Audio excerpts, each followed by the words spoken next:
Hello and welcome back to your favourite chaotic podcast, Not Another Leeds podcast. Whether you're in the car, in the gym, or you're a zookeeper trying to make two really rare penguins and you're using us silky voices to make them bang. Welcome to episode 28. I am. They do now. It depends where they're from. If they're from do they Dewsbury, not make sweet penguin love? No, they just bang. They bang. That's all I can come up with at such short notice. Thanks, Mike. Kev, I'm joined by Kevin, the other 1/3 of this podcast. Halloween? Oh my God, it started already. How are we, Kevin? I'm pretty good. How are you, Dan? A new record, 50 seconds. A new record. That's it.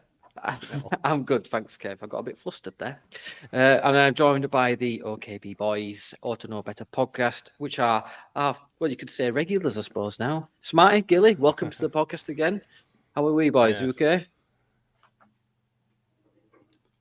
Silent nods. Great. Normally I let him go first. Gilly normally says, yeah, I'm alive, I'm all right, yeah, blah, blah, blah, I'm not died yet. And I'm usually the one that's usually, oh, yes, I've had a wonderful week. Thank you very much, Daniel. How are you? I've got me saying a Guinness. I'm all right, a nitrous surge, and it's nice. So nice to chill. I've got a backup beer as well, which is a warm Madry, which is not going to go down quite as nice. A warm Madry. Ooh. I have a good old-fashioned Yorkshire's finest, a cup of tea, and I also have a backup iron brew. So there you go. Oh, I have a can of Whoopass. I'm going to leave that there. And I'm on the old Lucas here tonight. Kev's on the old Sugar-free Coca-Cola, yes. Welcome to the What Am I Drinking podcast. So before we begin, obviously we need to start with a sponsor. Now, today's sponsor is, well, the show is brought to you by Rodent Taxis, specialists in getting rats out of your club and to the airport. So if you need to get a rat out of the airport, there you go. As you can tell, I didn't have a lot of time this week to do the sponsor. But here we go. So if you want to hire them, go for it. Right, boys, let's go all the way back to the Bristol game. Gilly, are you happy with the performance of that one? Just a quick overview of the game. Yeah, I think so. Willie getting his 2-2. I think we had the balance of play. We had the opportunities. I thought we played pretty well. I didn't think that there was much that we could have been concerned about really in the overall game. Yeah, you agree with that, Smarty? Yeah, no, I thought it was a very, very good performance. A very, like I say, it was just a solid performance, wasn't it? One that you'd expect. I don't really have anything bad to say about any of them. I thought we played well. It was good atmosphere. What else is there really to say? No, we're just solid. Yeah. It's what we'd expect or what we've come to expect now from this team, innit? Just turning over these results now, aren't we? Yeah, and that's a good thing about this team. Kev, any in-depth tactical analysis about the Bristol game that you'd like to share with us? No, there was just no jeopardy in it, was there? It was just easy. I mean, you said you made you sweat towards the end on the group chat, but I was like, that was one of the easiest games we played. If I'm being honest, it was. Yeah, I think you agree with the lads. We expect to win all these games now. Yeah, the scoreline probably did flatter them slightly. Because we were considerably better than them. We outclassed them in every single way. Obviously, it was just a 1-0, but yeah, it was just a walk in park for us, really. I don't know if the term's been coined, but is a 1-0 thrashing a thing? I think if you were to look it up under a dictionary, I think that'd be it. I think you could slide that straight in there and go, that would a 1-0 dick in that. And that's it. Let me just get Collins on the phone. Yeah. No, you're right. Yeah, it's there, black and white. Yeah, you're right. No, I just thought it needed. I mean, I'm a nervy fan anyway, but I just felt like it should have been put to bed. The amount of chances we missed, and they had that one chance which Melier did save with his leg, and that could have been the difference. And then the fans turn, and Gilly, we had enough chances to put it to bed, though, didn't we? Yeah, more than enough. And I think if you go back to what Farker said after the game, he said it's the near perfect away performance. But if it wasn't for Ilan, then we'd have been talking 1-1. And I think that's right. We did have more than enough in the game to batter them, really. And I think that's the only slight frustration you can take from it, is that it wasn't a much greater scoreline.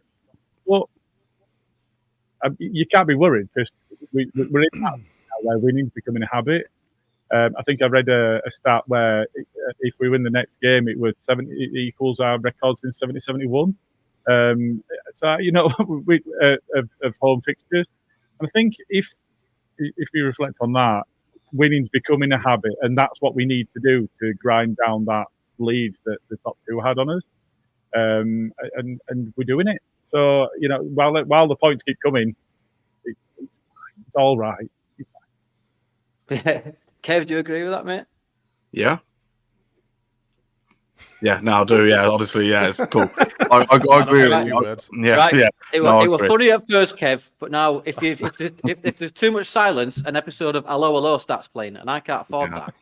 Nah, it's good. It was. I mean, it was a great save by Ilan Melier, but I mean, I didn't know none of their players were good. I thought their left back Pring, if anybody remembered, he looked an all right player, but everybody else was just nah. I think that's going to be the championship for the rest of the season. I expect us to win 95% of the rest of our games that we're going to play. No, I really do.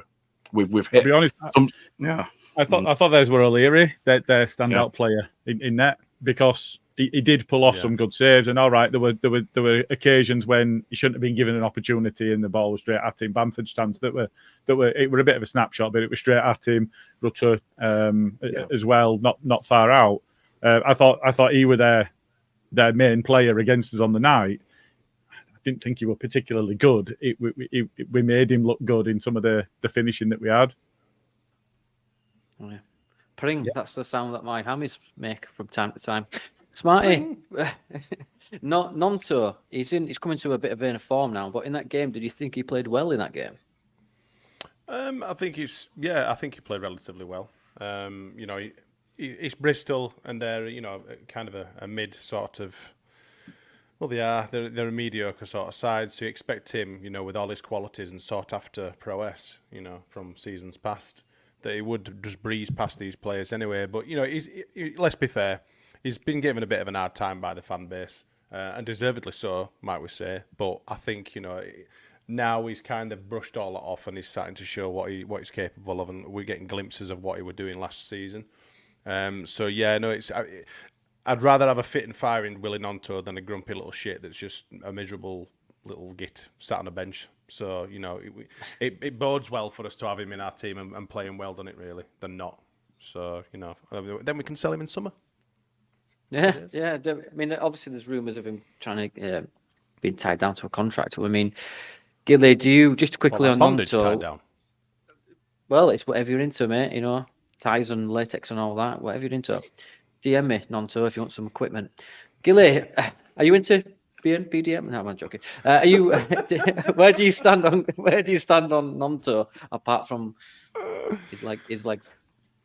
I think he's playing himself into a bit of form. I would start a fit Dan James over a fit Willie Gnonto, but having them both fit and available is no bad thing. And I would keep playing him while he's scoring. I've said that about Paddy and others. Is while they're scoring, while they're doing well, you keep him in. So there's a lot of questions around: does Dan James come straight back into the side? Does Pascal Strike come straight back into the side when they're available? Does Roberts start now that he's going to be eligible? And I think that the players have played themselves into some form, and it has to be an issue for them to not be available for changes to be made. So I think he's done well enough, and he's scoring. Yeah. Going from the Bristol game on Gnonto, Kev, going into the Plymouth, where the players were wetter than an otter's pocket due to the weather. Did he? I'm full of them. Thank you for giving the context there. Well, he's been talking about fucking latex and gimp suits and all sorts of shit earlier. They might be wet for other purposes. You never know. I love Peter DMing me saying, "What is this about otters? You doing, you dirty get?" So Kev, Plymouth Gnonto, did he continue that form for you, mate? Just while we're on Yeah, Gnonto? I think so. I think Willie Gnonto is about to come into a better form. I think we mentioned there, if they're in form, you play them. I think I'm going to call Gnonto the Rocket for the rest of the season. I think we just need to strap on Willie. I think that's what I'm saying. It's where we're going to go. Yeah. Strap on Willie, bondage, otters. Who's strapping on Willie? Who's strapping on an otter? Patrick Bamford is strapping on Willie, maybe. Who knows? Maybe. Needs to be someone. No, on a serious note, though, yeah, I think I've got to agree with Gilly. If he's in form, then he's got to play. He has to play. I know that Jan Dames has been good recently, but did you try and inhale that then, Smarty? He said Jan Dames. Yeah, I always get it's something doing. Yeah, so Jan Dames is going to as much as a great form he's in. I wouldn't start him tomorrow. I'd start Gnonto myself, definitely. Marty, you alive? Remove the tea from my lungs there. I'm sorry. Let's talk about caught me out absolutely off guard there. Sorry. Yeah, it's we call him Jan Dames, or if he's Dutch, Jan James, Dames even. Yeah, so we'll talk about Plymouth, Smarty. Job done in the end, or was it just why did it take till extra time? I think, when you're playing your fringe players, it's always going to pan out that way. We've seen it time and time again, haven't we? And it was, it was relatively good sort of match. I didn't pay too much attention to it. I was watching it or whatever, but I wasn't really getting that involved in it because I thought ideally the situation for me would be for us to get beaten because I just don't see we're not going to go down to Chelsea. Obviously, we didn't know this at the time. We're either going to be Villa or Chelsea. We're not going to go down to Chelsea and get a result. I wouldn't have thought, and it's just going to obviously congest our fixtures even more. I don't know what the frigging hell's going on upstairs. Sorry, I don't know if you can hear that. We can. Like pissing rooms. To be fair, mate, I thought you someone chucked a brick in a dryer. What the hell's going on? I apologise. This is a very unprofessional appearance for me tonight. You're all right, mate. I'm dying on tea and someone's fucking strangling someone upstairs, I think. Is it that new BDSM room you got? No, it's the sex swing. It's been installed. Sorry, fucking hell. So, is it warm? Is it warm or is it me? Keep it clean. It's a family show. Sorry. He's got Jan Dames. Jan Dames. I've got Jan He's running Dames on a hamster wheel upstairs. Yeah, that's what he's doing. Yeah, yeah, it's powering my broadband. So no, obviously when we introduced the likes of Somerville and Rotherham and Bamford, you could see the quality then. That just a little bit of injection of quality then, and by then their legs you could see they were absolutely knackered. We'd run them ragged pretty much. They did well to stay with 1-1.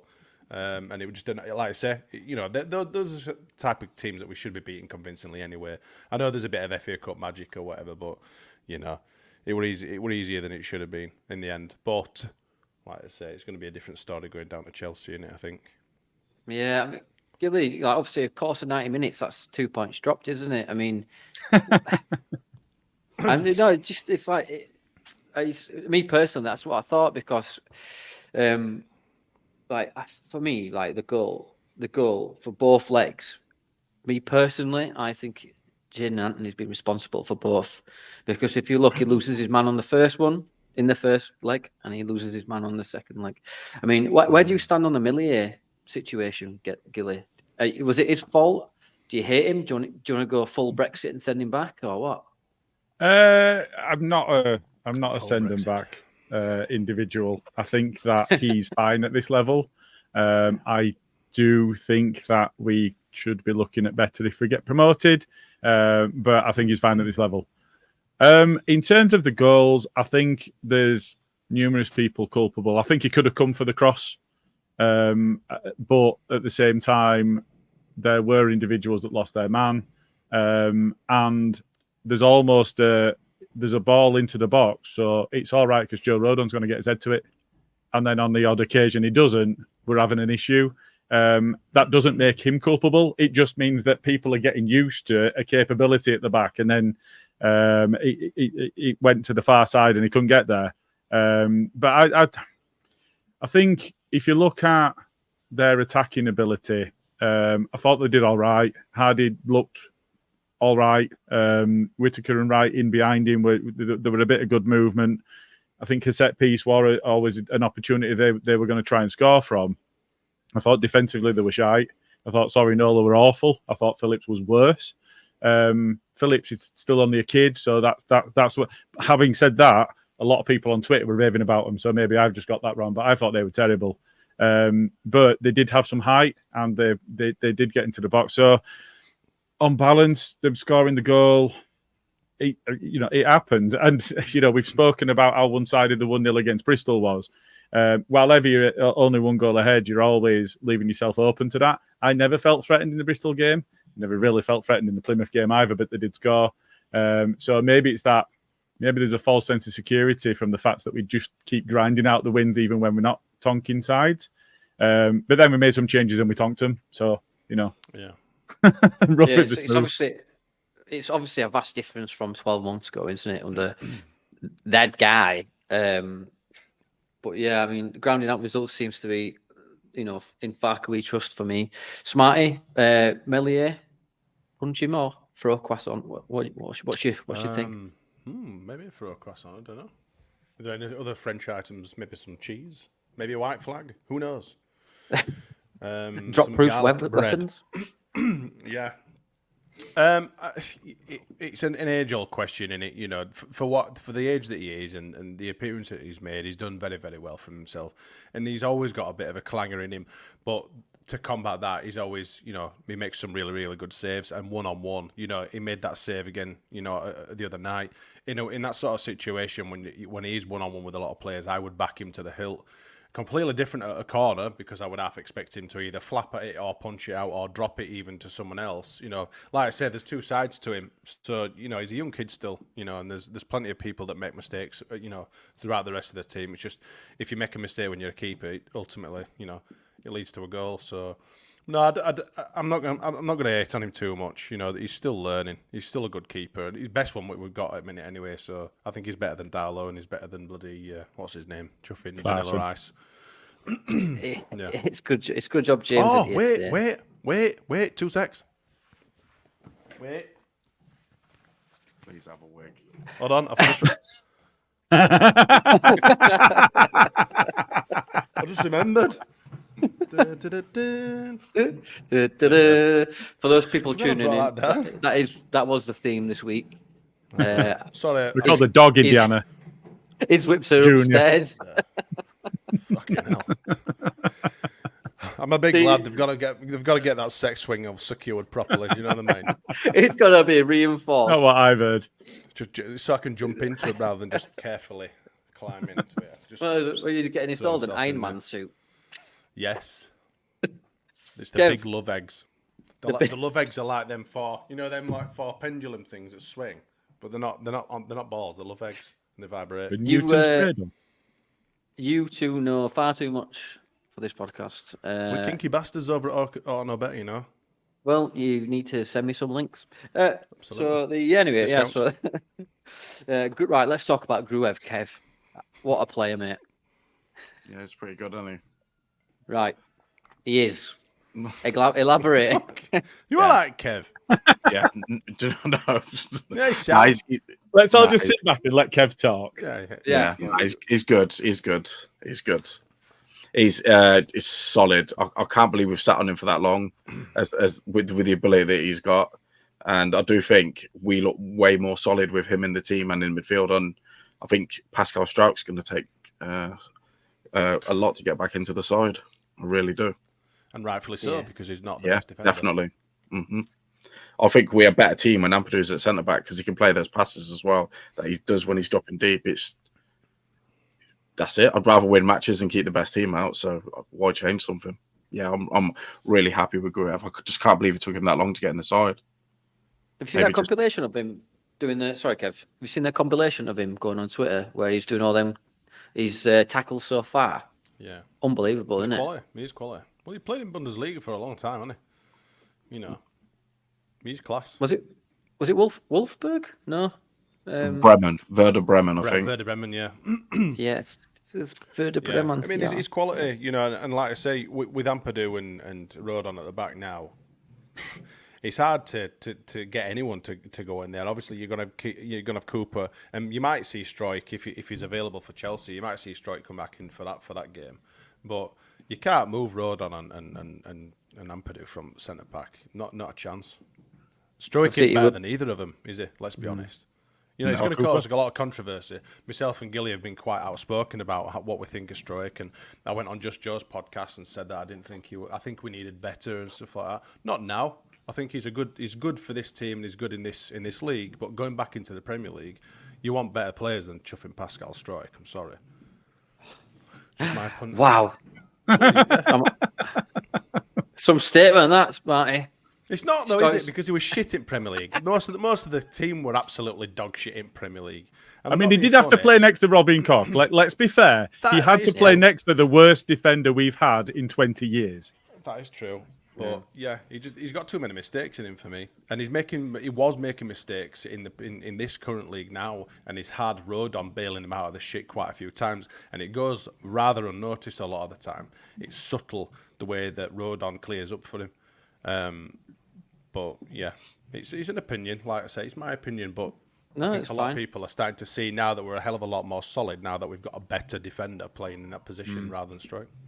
You don't change a winning team, do you? I've seen people saying, "Oh, Stroik comes straight back in," and I'm like, not a chance. Yeah. Not a chance if I could change that winning team. Just a little bit on Gruev. He had a 94% pass accuracy. How mad's that? You talk about 94%, but he's been at 97, 98, and 97 in the 3 previous games. It's not out of the ordinary for him. That's just what he's doing. I don't remember which game it was, but he set the record for a Leeds player with the highest passing accuracy and pass. Yeah, but he beat it in the next game. So that was 97%, and then he beat it in the next game. Oh, did he? It went 98, didn't he? Yeah. Oh he's really tired, isn't he? And he's not like you had him Forshaw who just gets it and passes back or passes to the side. He looks to progress the ball as well. Behave yourself. It's stability as well, because he drops in and creates a back three as well. Did you say Forshaw then? Did I taint him? Did you say Forshaw then? Yeah. Yeah, so behave yourself. Champions League quality, Bielsa said. Oh, yeah, sorry, yeah. Hey, don't get me wrong. Forshaw, when he's fit and not being bandaged up left, right and centre and stealing a wage, what a good player. Yes. That was the problem. More bandages than Tutankhamun, Adam Forshaw. Honestly, he's up there with Firpo and a period of Bamford where they've been invited on the physio's night out. They've just been in that room that long. But yeah, like Gruev, I think what I love about Gruev is that he's waited for his moment. Do you know what I mean? He's not kicked up a fuss, and obviously he's took that chance with both hands and or both feet, if you will, and actually run with it. I mean, there's obviously we've had Roberts come in, great played when he came on. Obviously he did. Bloody hell, what is in that drink? What is in that? What's going on this evening? I don't know. We're all kinky otter lovers at the minute. Right. So I think the point about Gruev is if Stroik comes back into the side, who do you drop? And what message does that send? I think that's the point. You look at Gruev, he's undroppable at the moment, I think, for me. You look at Kamara and you think, well, can we put somebody else in there? Connor Roberts, he's now in the squad and he's going to be available. Do you move Gray into midfield? Because that means having to drop Kamara. How do you tell Kamara that he's being dropped for that? You know, there is a case to be made for players that have got lots and lots of minutes in the legs, but Kamara's not that, and Gruev's not that because they didn't both start the season, so they've got up to speed and they're now there. Dropping them at this point in time for me sends completely the wrong message, and it's only if there's an issue with Ampadu or there's an issue with Gruev and Ampadu has to move forward to cover that. And it opens up an opportunity for somebody to come in and prove themselves. You can't drop somebody. Not at this point. No. They're all playing too well. Yeah, 100%, mate. I back that 100%. I mean, what an edit for Farker it is. I mean, just right quickly before we move on to the quiz. Mateo Joseph played 80-odd minutes. What were your thoughts on him, Kev? I like Mateo Joseph, and when we watched the Preston game, first thing he did, wasn't he came on and just fouled someone. Yeah. I think everyone. I'm gonna agree with like everything I see on socials. I think he plays like Bamford a little bit, and he like leads the line up top. He's always go around. He's really physical for someone that is of his age. I think he's got a big future, and I thought he played well. He deserved the goal. His shot was saved, and we didn't even get a corner for it either. He was really good, and I think he's got a big future for Leeds. It's just a shame he's related to Emil Heskey, isn't it? Do you know, this blows my mind every time you tell me, Kev. It goes in my brain, shocks me, and then leaves, and I never think about it again. And then it's the same process every time you tell me. I cannot believe it's related to Emil Heskey. He was really good, and I thought some of the other fringe players that played that game, I thought Cooper was good against Plymouth. And do you know who else I thought had quite a good little spell of the game? Joe Galhart, man. I thought he played quite well when he come on. And I think Salim Poveda is going to make Galhart get more minutes. And honestly, he had a really good game. Held the ball up well, was going past players like the one that we saw in the Premiership. So maybe this a little lightning bolt for Joe Galhart. So the options off the bench for Leeds right now is probably the best we've had all season. And yeah, just keep this run going. Yeah. Smarty, do you see the old Geldhart, what do you call it, redemption arc coming back later on in the season? I think it's easy for anyone to be, once they get game time, once they get minutes in the legs, it's easy for people to get back into form, innit? If you're going to be sat on bench and getting little minutes here, there, and everywhere, you're never gonna you ain't got enough time to get into the flow of game. We've been seeing these players come on for 3, 4, 5 minutes. We've been moaning from the start of the season that Farke doesn't make the changes for us early enough anyway. So he's making the main changes for his main players, and then he's bringing on your little side kids, with 2 or 3 minutes to go. So you're never going to see the best of them. You're never going to bring on the best of them. They need time. But the thing is, where do you give them time? Because they're never going to play over Bamford, which I'd never fucking thought I'd ever say this season. But I saw you cringe straight away. Oh God, what I'm saying. Some of us did. Yeah, like you say, where did he fit in? It's a hell of a conundrum, but I trust Farke to make the right decisions and to give them the minutes whenever they need it. But unfortunately, we're probably going to lose against the fucking Chelsea scum bastards. So that then again is going to limit how much time they're going to get on the field again. So it's going to be they're going to be grabbing minutes at the end of the games again. So it's difficult, isn't it? You see all these youth. I mean, McGurk went, which I was really shocked at, actually, because I would have always wanted to see him, make an appearance for the first team, because I think he's a quality, tidy player, and we never really saw it. We never even really went on loan, to even better himself. He's always just been stuck in 21s, which was really, really surprising. So we're a little bit gutted when he left. I can understand the others going, but yeah, I was a bit gutted to see him go. But when are they going to get any time? That's true. True, mate. I mean, I had to double take. I'm like, what? He's on a permanent? Because we chased after him for we got Gelt that summer, I believe, or that January. And Gurk, yeah. And then we chased after McGurk for a while, and then all of a sudden we've just shipped him out. It seems like to me that the 49ers are having to clear out for the summer. I mean, we've seen Hjelde go. A lot of people are raving about him. Sunderland fans loved him, but maybe he's.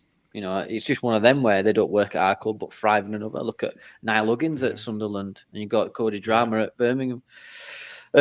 Just right quickly then on Chelsea, what do you feel, Gilly, at Chelsea? Do you put a full team out, or do you just layer it? Like you've got Bamford up top, you start Somerville. How would you play it, mate? I play Bamford against Chelsea because I think he's probably still got something inside him that wants to prove something to him. I think from a perspective of the lineup, it's an interesting one. I were surprised to hear Smarty say that we can't beat them because they're an absolute fucking bin fire. They're a disaster of a club right now. Yeah, sure. And I would rather play them than play Villa, who I don't think we're really taking this competition particularly seriously because they've got their eye on a better prize, whereas Chelsea are bottom half and they were motivated to beat Villa. But because they are such a bin fire, you never know which Chelsea they're going to put out.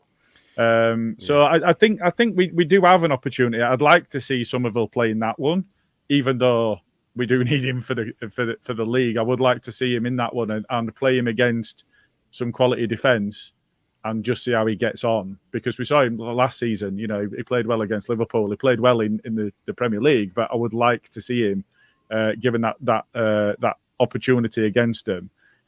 But I think you do need the cups for me are an opportunity for fringe players to get some minutes. Like Smarty's saying, if they don't get minutes at any point, how do you bring players on? And when you need them, how can you know that they're sharp enough if they need to step in for somebody that becomes unavailable. So I think there needs to be a mix.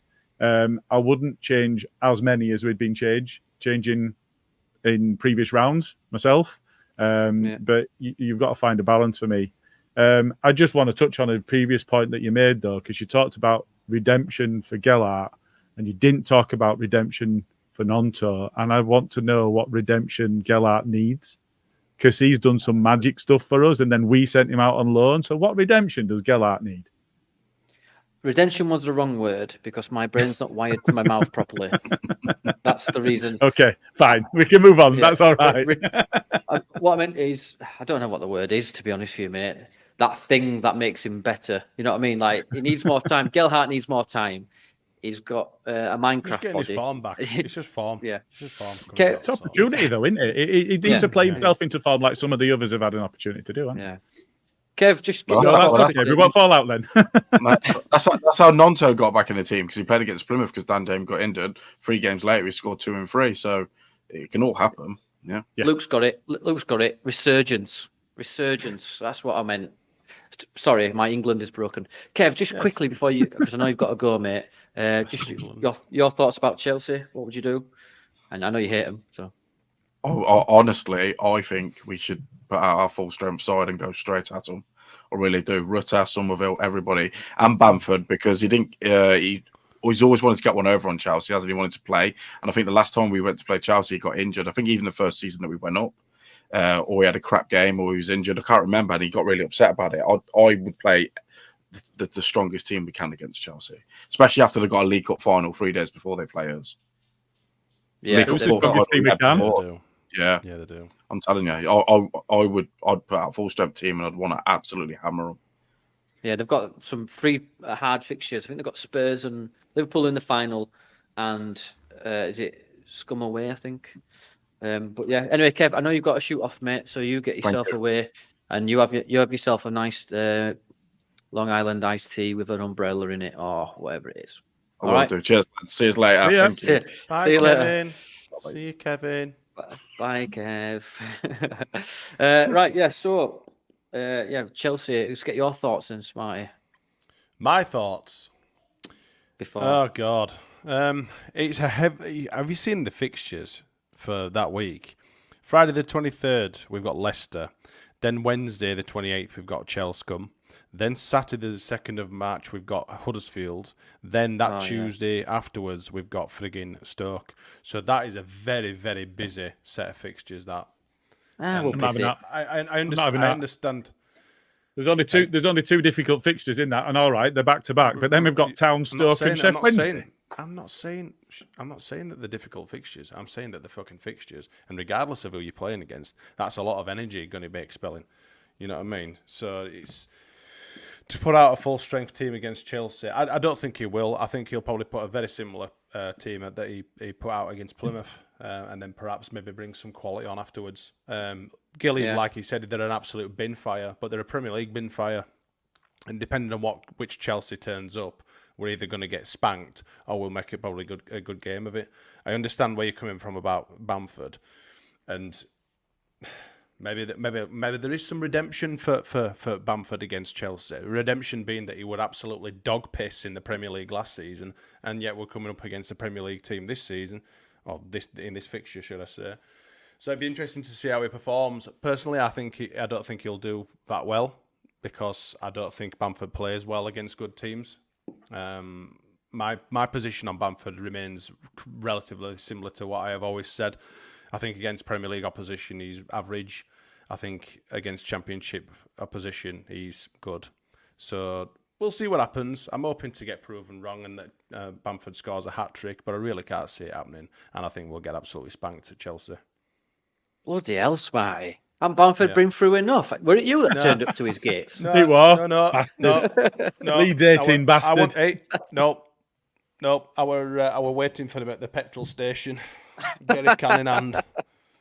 Take this, you bastard! I might say that. Obviously, that we're discussing what. I mean, it's pretty shocking, that revelation. Absolute shocking, isn't it? Yeah, we'll talk about it in a minute. We'll talk about it in a minute. Sorry, Daniel. Sorry. But we need to set the specific rules, Smarty. for this podcast, and you're breaking them constantly. I know. He does that. Yeah, it does. Yeah, it does. It's all right. It's what makes it more chaotic. Man. See what I want. Right, yeah. So we'll go on to. I know you like this little thing. It's called Guess the Player. Everyone, if you don't know what it's about, what do you think I've just said? Guess the player. So here is this week's Guess the Player. So who do you think this person is? You've got your 5 seconds to take it all in, soak it up. And there it is. So who do you think it is? Mr. Gilly. If you've got, I think that's dead straightforward, this one. I'm really confident that that's Big Bird. Ooh, that is a very good guess. Yeah. Solid. What about you, Smarty? Solid guess that. I think I've pretty got it nailed this week. I'm pretty certain that will be Barney from The Simpsons. Barney from The Simpsons. I'll tell you what, boys, you're not far off. It's actually Teddy Sheringham. I don't know what you silly guesses. Well, I mean, it looks a lot like Big Bird. What on earth? I'm only joking. I've edited that photo. Here is the real photo. It is Kazakhstan's own Yakshimesh. It is actually Borat. I like you. Get back on defense. So let's see if anyone got it in the comments. No, they didn't because nobody guessed. Sweet. Right. So let's go on to some news then. Now let's go on to the big fat chunky bit of news that came out today or yesterday. I think it was today probably. Sinisterra has gone to Bournemouth on a permanent. The snake has left the nest, if you will. I can't wait to come at you, Gilly, for this. What's your thoughts, mate? I'm Do you know what really tickled me about this one is all the Bournemouth fans thinking that we were going to be really bothered by it. Yeah. Genuinely, it was so much fun. And then the comment of on strings, and we know how that worked out for Derby. It really surprised me, this one. It's a positive move all round. He needed a move. We needed him to gone. And I think to get 20 million for somebody that's not even completed 90 minutes since going at the start of the season, I think that's quite incredible. Because I think that's just about, plus or minus a few pence, that's just about our money back on a player that can't do 90 minutes. I think that's really good moves. There's been some concern about, that's too cheap. Some people were talking about 40 million plus. That's Football Manager. Because he cannot do 90 minutes. He's not done 90 minutes for them once. So I think this is a really, really positive move all round. And I think you are right. The 49ers are making moves. They've made some real space in the roster.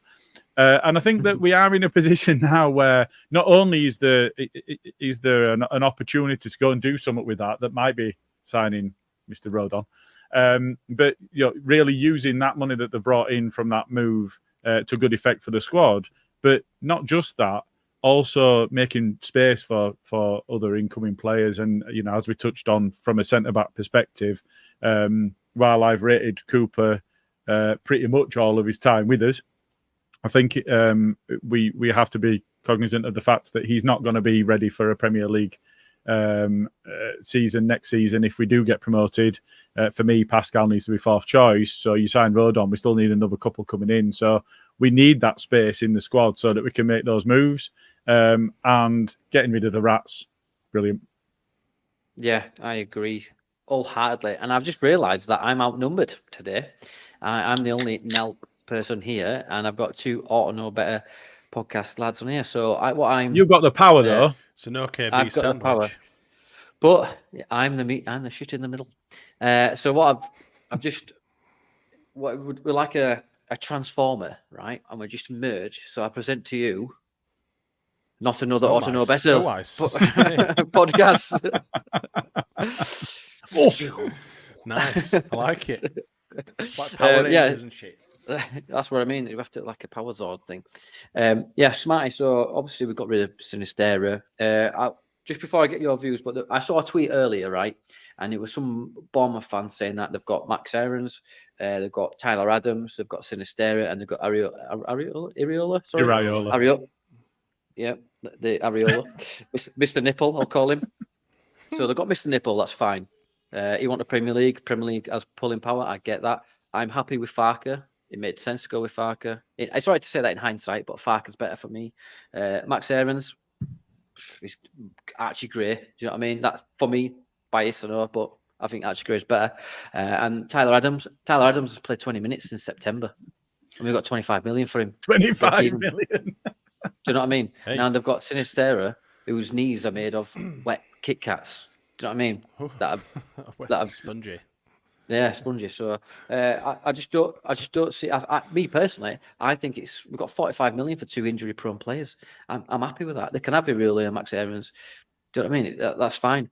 But all in all, I think I'm in. Hopefully, the majority that sees that this is a positive, though, Smarty, right? 100%, mate. You know, rat behaviour aside, you know, it's great to see them two sort of, like you say, injury-prone players. We've managed to get £45 million is just unbelievable business for us, really. We've got rid of 2 rats. You've always got that little bit of niggle between the Bournemouth fans, and whatever excuse they've got to get kind of one up on us, you know, they'll use it within an inch and a mile. I think I saw someone say that we are their feeder club today, which was absolutely outstanding shithousery. I doff the cap to that, I suppose. But obviously, with that, it came, well, the only person or the only team that were in for Sinistera was Bournemouth. You know, you've signed, like you say, our Captain America for 25 million, who's played 20 minutes and he's been crocked ever since. You know, I'm not going to use the exact term, but someone summed it up quite well because it's pretty sick. It's a family show.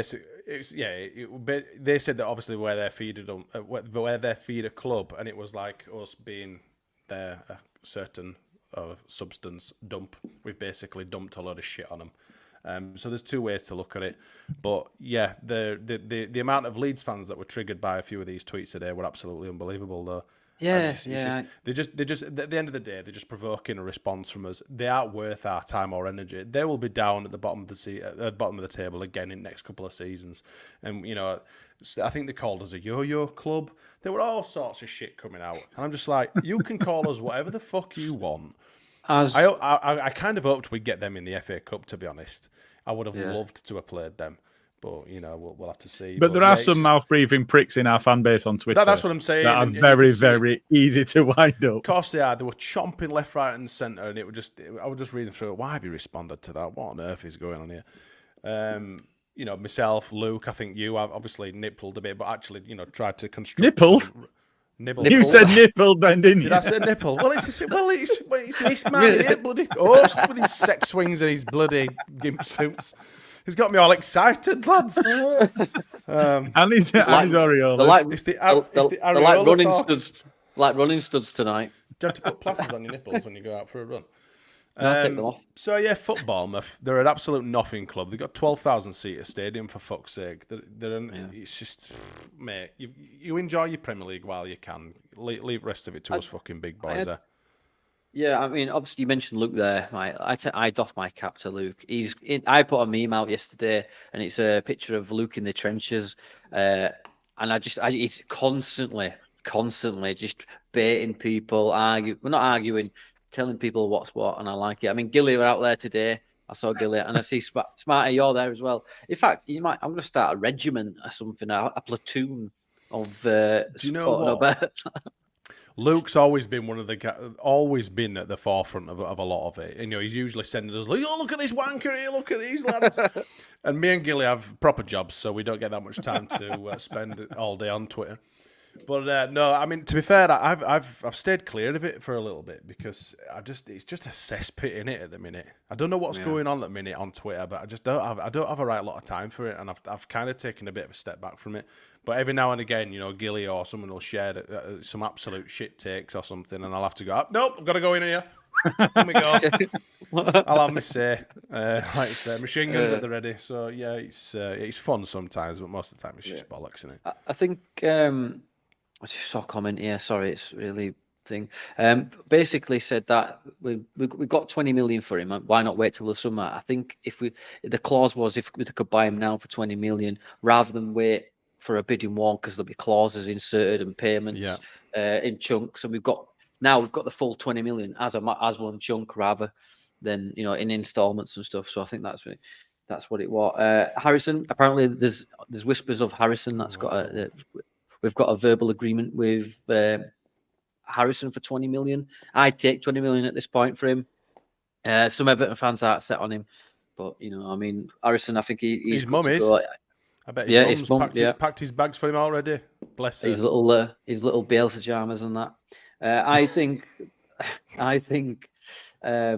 if Everton go down, which is highly unlikely, I think now at this point, he's not going to stay there. He'll probably come back and then we'll loan him out again, because these loan clauses with Victor Otter, the space lizard looking knobhead, needs to go to a contract clause course, because they're rubbish. Because all these clauses, if we don't get promoted, they're still active. So they're rubbish. I don't think they are, I don't know. I think it's only over 12 months or one season.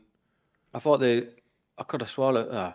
Maybe I'll. They can go elsewhere, though, as part of it. If they're not in the Premier League, they can go elsewhere, but it doesn't auto renew or anything like that. I think you might be wrong about Everton, though. I think I'm still holding out hope.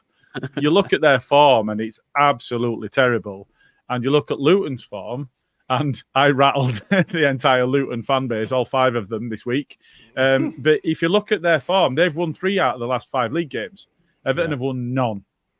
Mm-hmm. And hopefully they've got another punishment coming. So there is a real chance that they'll get relegated.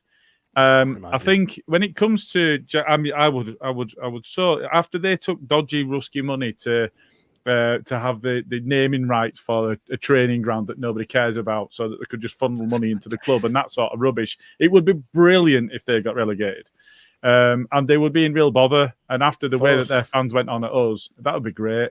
But I think at the same time, out of all of the players, and this might elicit some responses in the in the chat, out of all of the players that pushed their way out, that left on loan, however you want to put it, he's the one I'd be least annoyed about coming back if we got promoted.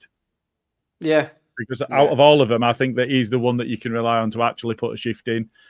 We messed him about when Rads were trying to crash in on him, tried to ship him off to Leicester. That were all done. And then the 49ers went, well, hang on a minute. But why would we do that? So, he were pushed out by us and then kept and then still put a shift in every time we were playing. And I think, over the time with Leeds, he played really well and he improved each season. So he would be the one I'd be least annoyed about sticking around if we keep any of them. It's only going to happen if we get promoted. So if we get promoted and we have to take him back, well, we got promoted, so I'll take that. Yeah, and then you've got Aronson coming back. You've got that's a different thing. Yeah, I don't think Matt Rocker will come back, but anyway, yeah, that's for another video. We'll get a high quality right back though. Will we though? Because we're allergic to right and left backs, aren't we? At this minute, we'll buy a really good midfielder and play him at fucking right back. Will we? That's what we'll have to do. Now, you spoke about right backs just there quickly. Obviously, the transfer window shut last week, a couple of days ago, so whatever days ago. Connor Roberts loan deal obligation to buy it. From what I understand, it's just a straight up loan, and they want him back. But who's to say that if we get promoted, he was in the championship team of the year last season. Who's to say we don't go back in for him? Farker likes him, and obviously we saw Piri sign a new deal this week, and he's highly rated. Not Peru. Right. So, right quickly, we'll talk about what? So, where would you play Harrison in this Leeds team? The tea lady, I think. Mark, I think that's where we'd put him at the minute. I don't think I think Mark's taken. He's jumped at what Gilly was saying there. I don't think Gilly was saying that he comes straight back in. I think he's the only one that he would be less annoyed with should he come back. Yeah. But I don't think given the quality that we've got in the club now, he won't get in over Somerville. He's not on the same level as Somerville, and I doubt that he'd get over Gnonto when he's fit and firing. He's an absolute. He's better. He's better than Harrison as well. So I don't think he would come in, but I don't think it will happen anyway. I think there's that much bad blood between the players that have gone that I don't think the club would be stupid enough or naive enough to allow him to come back. But you never know. Stranger things have happened, haven't they? So, they are, and we will be in a much stronger position if we get promoted to actually get a value out of any deals that are done. So, yeah, you do never know. I mean, just look at the state of the tweet that said goodbye to Sinisterra. It was like 9 words or something, wasn't it? Like, yeah, Lewis no Sinisterra's thanks. joint thingy on a permanent thingy. Yeah. Cheers, bye. See Well, you, not even bye. cheers. It was just bye. Yeah.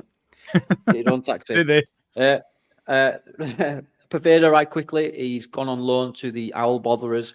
There's talks of that being a permanent. I don't think we'll be missing him. I mean, he did well in pre-season, but I don't think his contract's up at end of the season anyway, isn't it?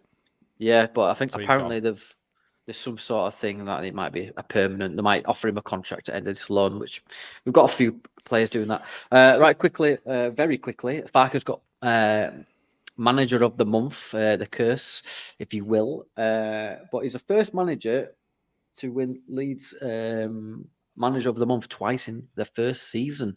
Setting records is Farker, Gilly. He is. And in the same, just about the same breath as saying thanks for that award, he's also called out the Swifties, which is a big deal. So, we've got to be careful around this one because they are cutthroat. He's got to be really careful. We can't afford to lose him. So there is that. So I just counsel him to just be considered about what he's going to say about Taylor Swift. But I think that thing where we think that there is a management, a curse on the coaches when they're in a position where they've won it. I think you've got to go back to David O'Leary. I think Stats shared a quote earlier today. You've got to go back to David O'Leary. Exactly. Once in the last 12, we've lost the next game. So hopefully we can just continue proving that that's a load of bunk. Yeah. Well, that stupid supercomputer has got a 1-0 Rotherham, which I don't believe. So it's got all piss top off. 4 sides. All losing. 4. Yeah. There's only one supercomputer, and that's on this podcast, which you'll see soon. Obviously, we're talking about the Taylor Swift night. Taylor Swift's cult is totally different to One Direction and the USMT fans. You guys are going to explain what the hell you were on about, because I know what a Taylor Swift is, but apart from that, I don't know what the Taylor Swift, she's got this massive cult, and every so often she brings out some serotonin. It's in the form of an album, and they're just absolutely mental, mate. I mean, we had a few with 1D fans. We've had the US soccer team fans, right? Oh, Christ. Swift is a next level, mate. They're like the Why evolved would we be getting Pokemon. involved with Swifties, whoever they are? So? Farker has had a go at Kansas City Chiefs and said, I prefer 49ers. And by the way, I prefer status quo to Taylor Swift. Oh, Christ. So it's basically stick it up. It's basically just got a Taylor Swift shirt and pissed all over it and said, "Yeah, that's." Was there anything else that he said that I missed? I think that was the gist of the tweet that I saw, but I didn't actually hear him say it. He basically said, "Go Niners." That's what he basically said. Right, so and we'll move on Swifties to the and Taylor Swift. Yeah, he's like, if I see that Twift, I'm naming her Twift. If I see that, she's gonna get that many left hooks. She'll think she's surrounded. He just held his fist up and just took it around that. I'm going to tell that many times she'll think she's surrounded. Right, enough of this. Let's go. Let's move on. So to Bristol. I don't think we should allow that to slide. We should not be talking about that. No, we degrade men that would do that to women. Yes. Obviously, it's a joke, and we wouldn't ever do that to anyone. Just fist them if that's what they want. What are you talking about fisting Taylor Swift for? You're ruining yourself here. You two are going to get me cancelled. Don't throw You'd be ruining her. It's out there anyway. Obviously, it's just a joke. Right, moving on, Gilly. Let's move on. Local man, he's thrown to prison. Yeah, picture of me like that. Right, so not Bristol, Rotherham tomorrow. You guys bring out the worst in me, Right, so Smarty. I think you do that on your own. We just bring it out of you. Yeah, you like Death Eaters, but instead you bring out the bad. So does not start for you tomorrow, mate? Yes. Yes. Yeah, I think so. I think he's done enough to justify a starting place in the team. Yeah, I think so. Contagious. It is. Yeah, I know what you mean. Yeah, I think given what he's done, he's playing really well, and I think he's starting to get the fan base on side with him. It's just been a long time coming, and it's a shame it's taken this long. But yeah, I'm all for a bit of a resurgence from Mr. Gnontoo. Absolutely. Yeah, redemption arc is applicable here, Gilly, for Mr. Gnonto. That's the right word. Yeah, I'm having that. I do apologise for earlier. So yeah, I mean, obviously, if he continues, if he continues this form, he's going to be hard to pick out the side, no? Absolutely. As we said before, you don't change a winning team, and I think if he continues his output, then somebody else is going to have to wait for an opportunity. Yeah, that's right. So, speaking about the team tomorrow, does Robert start for anyone? Nope. Tyler. Yeah, Tyler's back. Oh, I'd put Tyler. To be fair, Tyler's available. He starts, but Connor, no, not having that. Nah. No, he's starting great there. Yeah, absolutely. Yes. Don't change a winning team. You do not change a winning team. All right, okay. Do you think we see him come on later on then? Hopefully. I'd like to think so, yeah. Yeah. Maybe yes, but I'd like to see that happening with Gray moving into midfield. Yeah. Because I really appreciated him going in there, and I love watching him play. You know, when he got forward and he were in the box, it was like he was just untouchable. What was said about not leaving footprints in the snow. He were playing like that, and he's absolutely fearless as well, which is great when you're able to bring youth that have got that capability into the side. And I think that influences in an odd way. I think that influences some of the older players in the squad as well. So yeah, for me, Gray starts, Roberts to come on, Gray to stay on and move further forward. Yeah, I think that. Do you know what? I'd have started Gray in midfield and put Roberts at right back just to. If he's been training, he travelled with the team to Plymouth. But who are you dropping out of midfield? Kamara. Jinx. Oh. Yeah, how do you rationalise that with the player that's playing so well? Because for me, he played well again, and he was a perfect foil for Gruev, who was doing them big tackles. You know, some of the most enjoyable bits of the game were Gruev's tackles. I was fuming at the save that were made that the corner wasn't given for. That really pissed me off. But some of the best bits about that game were Gruev's tackles. You don't take him out, and Kamara was a perfect foil for him. Now, I think Gray's perfectly capable of going in and being better than that. But at the same time, I think, back to Smarty's point, don't change your winning team. And I think Gray's played himself into form at fullback. You know, he had a little bit of a rocky start, but he's doing well now. So I don't know. I think it would be harsh to drop any of the players at this point in time.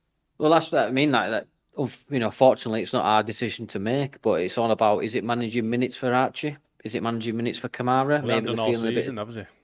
Without obviously concerning Archie, he hasn't done all season.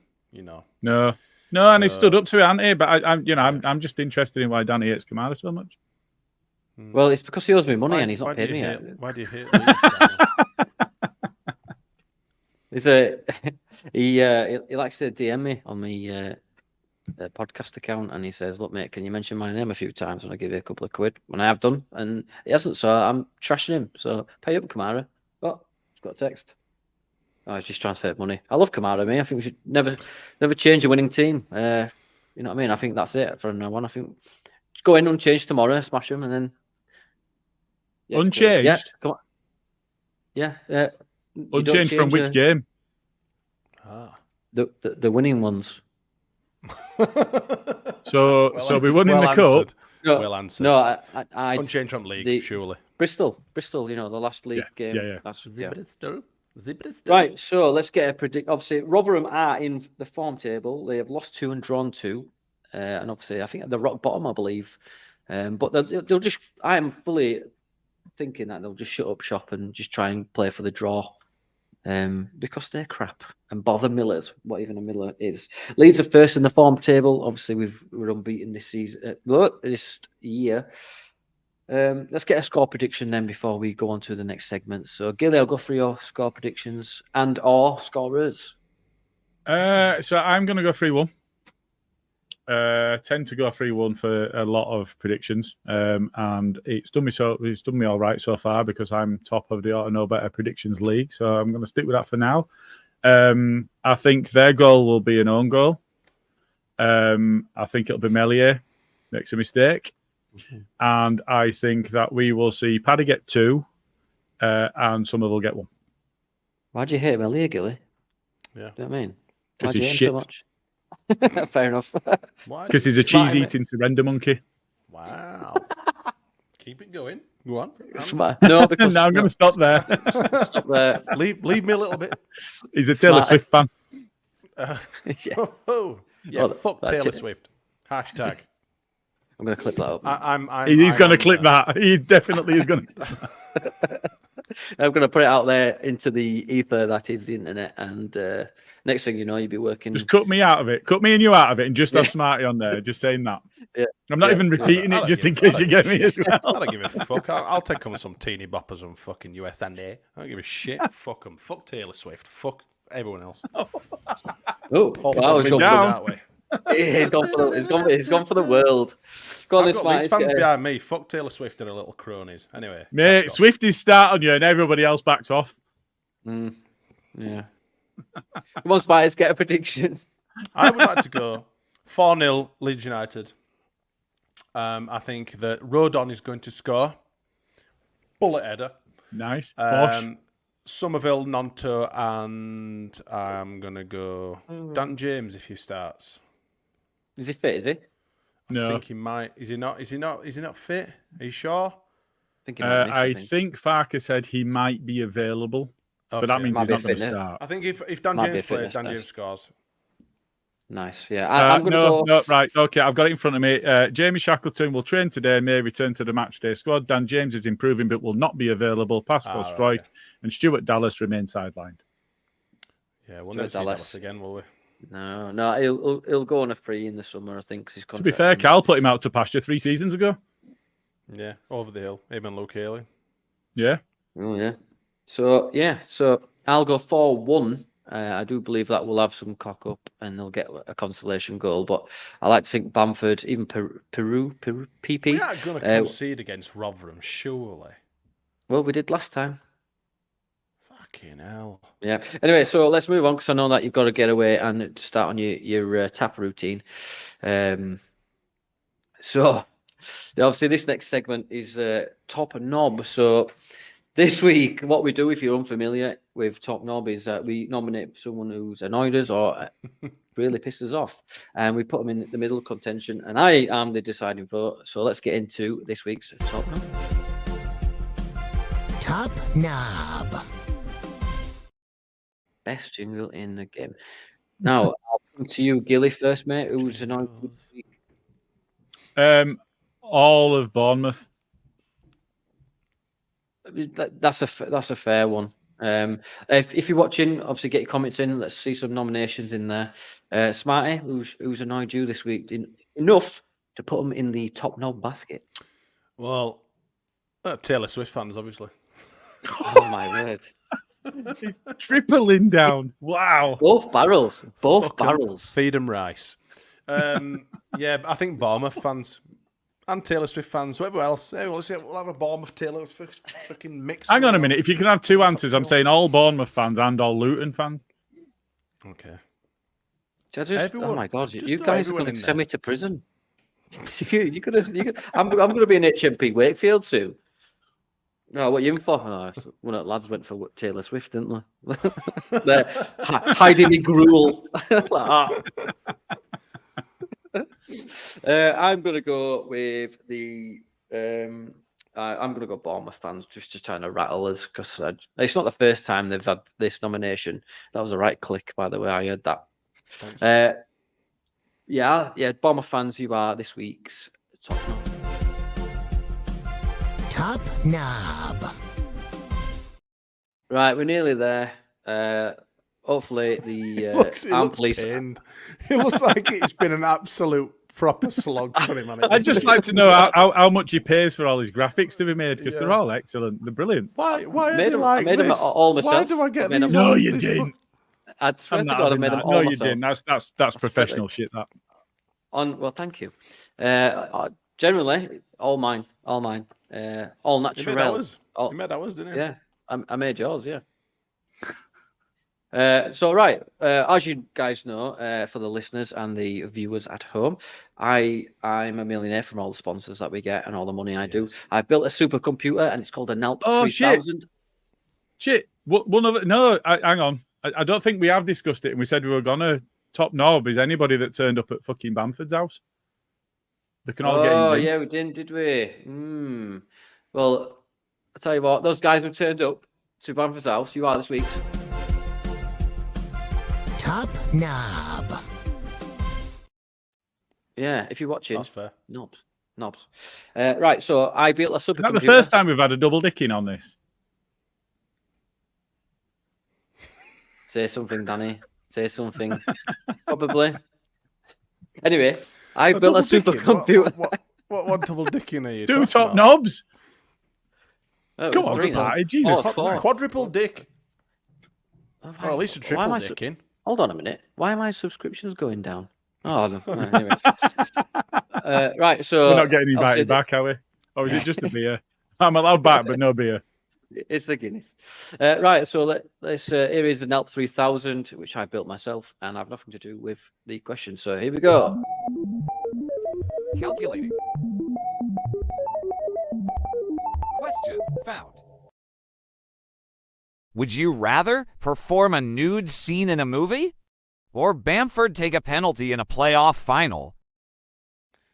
Now, from what has been said today, I know for a fact that Smarty's gearing up in latex with holes everywhere. Gilly, which I'll come to you first. So, what would you rather? Would you rather do a nude scene? It can be tastefully done, or would you rather Bamford? Fucking hell, Bamford. Bentford. Did you say Bentford? I did say Bamford, and I'm owning it, but this fucking podcast, right? Is that Puzzles your your brain. is that your parody porn fantasy? Is it Bentford? Yeah, that's the yeah. That is, yeah. Bend Go it on, like Gilly. Bamford. That's the name of this tasteful video, Oh, is it? Christ. If we're gonna be doing it, It's, Gilly in I've got Bentford.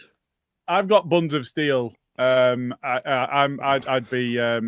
I'd be in a position where if I'm getting paid lots of money for that sort of thing, I'd be okay with that.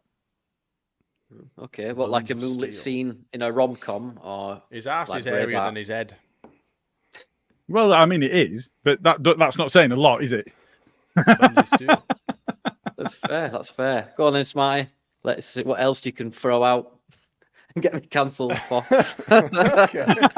I mean, he's a Bamford hating bastard. So. I could give it a go, Daniel, if you'd like. Please do. I would rather get speared by Dick than let Bamford take a penalty in a fucking cup final. If I'm honest, live on TV. Fuck it.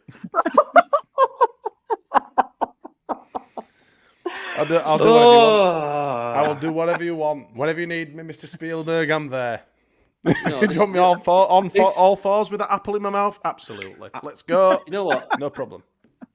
This is the only podcast that needs a fucking warning before you start watching. I'm gonna have to edit up a warning, like Jackass warning. The following thing that you're about to see is made up, and please don't sue the fuck out of me. But yeah, wow. Speared by Dick is a new sentence that I'm gonna use all the time now. Right, so I'm just trying to look up that. Oh, it was Willy Wonka, wasn't it? I would try to think of the porn scene in Max and Paddy. Max and Paddy, yeah. It was Willy Wonka, and that's where Smarty's going. Yeah, 100%. He's got that outfit. Right, before the armed police knock down my door.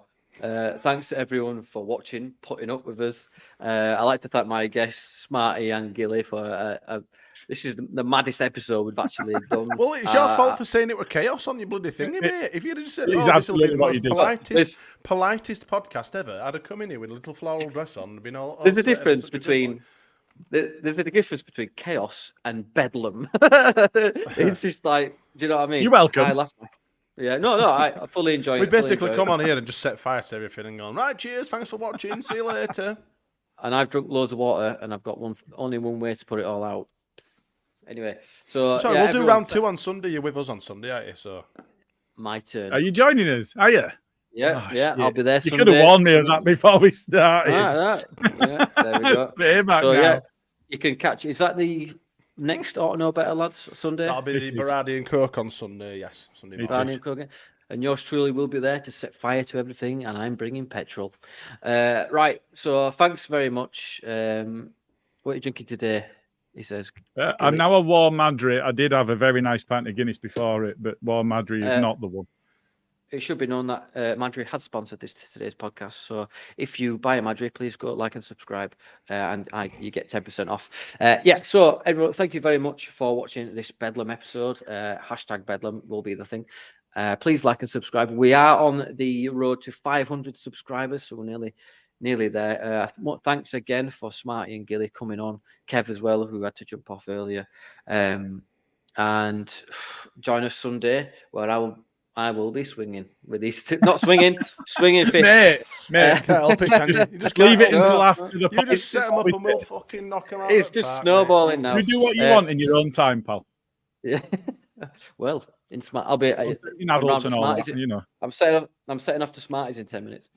So mate, just get him invited down to Caravan. I heard the stories. Yeah, if it's rocking. So thanks everyone. Please do like and subscribe. It helps us get more content out there and more episodes. At this rate, I don't think we'll make 30. But thank you very much, and we'll see you next week.